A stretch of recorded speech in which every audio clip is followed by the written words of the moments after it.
Welcome to the Baseface Network.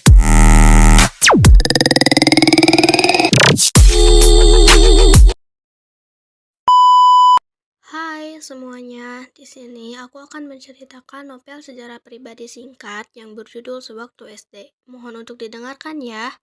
Namaku Wulan Aspia, aku sekarang berumur 17 tahun yang berarti aku lahir pada tanggal 8 September 2006. Aku anak ketiga dari 3 bersaudara. Ayahku bernama Aditya dan ibuku bernama Nina Herlina. Ayah dan ibuku menikah pada tahun 1990 dan dikaruniai anak pertama dan anak kedua, yaitu laki-laki, dan aku anak terakhir dari ayah ibuku yang bernama Wulan Aspia.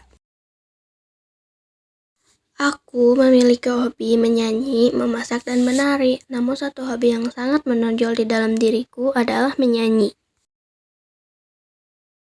Pada saat aku berumur 5 tahun atau lebih tepatnya saat aku di taman kanak-kanak, aku sering mengikuti lomba menari dan menyanyi atau paduan suara.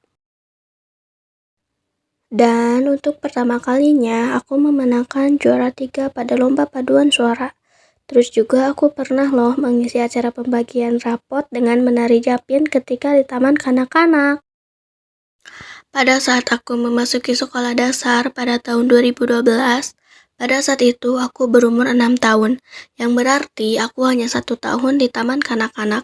Pada waktu itu, aku mengikuti tes menyanyi bersama teman sebangkuku. Waktu itu, guru tes menyanyiku bernama Ibu Tini. Aku disuruh menyanyikan lagu yang aku ketahui. Wulan, ayo nyanyikan lagu yang kamu ketahui, kata Ibu Tini. Aku hanya tersenyum malu karena pada waktu itu aku sedikit pemalu dan akhirnya aku tidak menyanyikan lagu apapun. 1 tahun berlalu, aku sudah naik ke kelas 2. Aku memiliki kejadian yang sangat memalukan. Pada saat itu, aku menggunakan sepatu kakak laki-lakiku. Entah kenapa pada waktu itu aku sangat ingin sekali memakai sepatu yang sudah lama tidak terpakai oleh kakakku.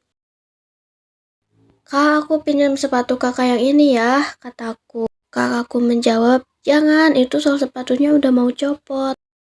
Namun, aku yang keras kepala karena sangat ingin memakai sepatu itu pun tidak mendengarkan omongan kakakku. Dan setelah itu aku berangkat ke sekolah tanpa memikirkan apa yang akan terjadi ke depannya.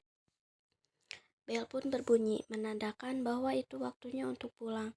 Tetapi aku hanya diam di tempat dan merasakan ada yang aneh di sepatuku.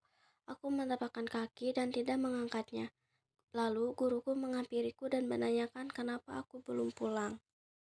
Wulan, kenapa belum pulang? Teman-teman kamu udah pulang semua, tanya guruku. Gak apa-apa ibu, aku hanya ingin pulang sendiri saja, jawabku. Padahal, kalian semua harus tahu ya, aku ngomong pengen pulang sendiri tuh gara-gara pas aku angkat kaki aku buat jalan, soal sepatu yang aku pakai itu copot tahu, dan aku harus menanggung malu itu sampai sekarang, bayangin. Dikarenakan pada waktu itu aku sangat pemalu, aku hanya bisa menangis secara diam-diam karena aku tuh gak tahu harus pulang gimana. Untung saja pada waktu itu, kakakku yang kedua lagi ada jadwal sholat berjamaah dan membawa sendal yang digunakan untuk mengambil wudhu. Dan aku pun akhirnya berhenti menangis ketika kakakku datang dan memberikan sendalnya kepadaku. Finally, cerita yang sangat memalukan sudah selesai. Terima kasih sudah menonton dan mendengarkan. Bye-bye.